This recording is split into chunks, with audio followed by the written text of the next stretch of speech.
আসসালামু আলাইকুম। আহারে, এই ঘটনাটা জানার পর বুকের ভেতরটা সত্যিই হু হু করে ওঠে। কিছু গল্প থাকে যেগুলো শুধু শোনার জন্য নয়, ভেতর থেকে মানুষকে ভেঙে দেওয়ার জন্য আসে। জাবেরের জীবনের এই গল্পটাও ঠিক তেমনই। ডিসেম্বরের 18 তারিখ ছিল তার জীবনের সবচেয়ে আনন্দের দিন হওয়ার কথা। নতুন সংসার, নতুন স্বপ্ন, প্রিয় মানুষের হাত ধরে নতুন জীবনের শুরু।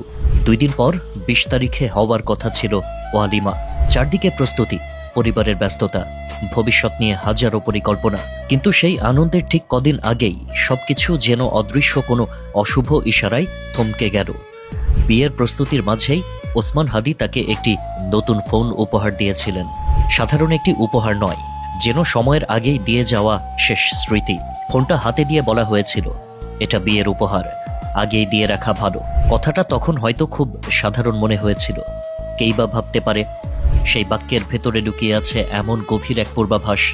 আজ পেছনে ফিরে তাকালে মনে হয় কথাগুলো ছিল বিদায়ের নীরব ঘোষণা, যেন কেউ নিজের অজান্তেই বুঝে গিয়েছিল সামনের দিনগুলোতে আর থাকার সুযোগ হবে না। আজ ওসমান হাদি নেই, আর তার সঙ্গে হারিয়ে গেছে জাবেরের বিয়ের সমস্ত আনন্দ, সমস্ত আয়োজন। যে দিনগুলো হাসি আর উৎসবে ভরে ওঠার কথা ছিল, সেগুলো এখন নিঃশব্দ শোকের দিন। নিজের জীবনের সবচেয়ে বড় উৎসবকে থামিয়ে দিতে হয়েছে এক নির্মম বাস্তবতার সামনে দাঁড়িয়ে। যে মানুষটিকে নিজের হাতেই কবরে শুইয়ে আসতে হয়েছে, সেই ক্ষত কোনো ভাষায় বোঝানো যায় না। পৃথিবীর কোনো আয়োজন, কোনো গান, কোনো আলো সেই শূন্যতা পূরণ করতে পারে না। যার স্বপ্ন ছিল সারাদিনের ক্লান্তি শেষে প্রিয় মানুষের পাশে একটু শান্তির ঘুম, আজ তাকেই দেখা যায় কনকনে শীতের মধ্যে রাস্তায় রাস্তায় ঘুরে বেড়াতে। আনন্দের দাবিতে নয়, নিজের প্রিয়জনের জন্য ন্যায় বিচারের দাবিতে। বিয়ের পোশাকের জায়গায় চোখে এখন অনিদ্রা, কণ্ঠে ক্লান্তি, বুকের ভেতরে জমে থাকা আগুন। যে জীবনে নতুন অধ্যায় শুরু হওয়ার কথা ছিল, সেই জীবন আজ থেমে আছে এক নিষ্ঠুর প্রশ্নের সামনে।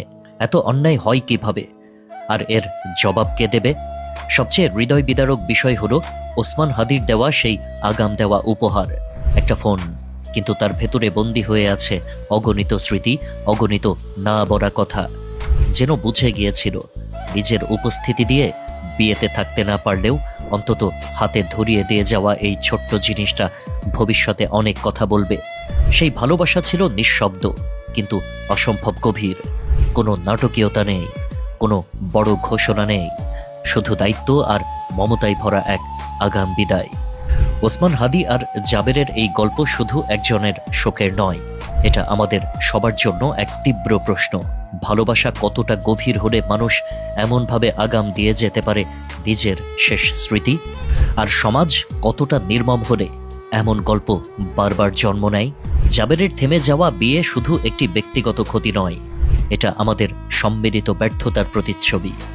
যে ভালোবাসা, যে আত্মত্যাগ, যে নীরব পূর্বাভাস রেখে যাওয়া হয়েছে, সেগুলো কোনোদিন ভুলে যাওয়ার নয়।